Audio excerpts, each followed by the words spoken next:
your first love. Pero itong sinasabi kong first love na yan, yung first love mo kay God, kay Jesus. Naalala mo ba? Una mo siyang tinanggap, napakainit mo, nakakapaso ka. Sarado yung church, nandun ka na. Sasara na yung church, ayaw mo pang umuwi.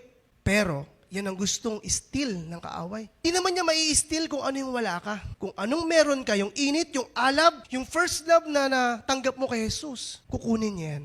Ano ba yung love na yan, di ba? Revelation 2:4, but I have this against you. You have abandoned your first love. Nakalimutan mo ang una mong pag-ibig. Ephesus believers yun, pwede itong mangyari sa atin. At kung nangyari sa iyo, na tila sa sobrang fast track na ang mundo, high-tech, pwedeng ma-steal ng kaaway yung first love na naramdaman mo.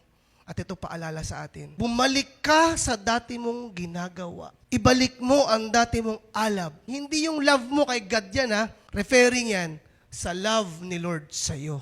1 John 4:10, this is love. Not that we love God, but He loved us and sent His Son as atoning sacrifice for our sins. We love because He first loved us. Mahal mo magulang mo, mahal mo sarili mo, mahal mo anak mo, mahal mo trabaho mo. Ba't ka nakaka-produce ng love? Kasi may unang nagbigay sa'yo. You cannot give what you do not have. Galing mo, yung gana mo sa paglilingkod, gana mo sa pagtatrabaho, galing yan sa Diyos.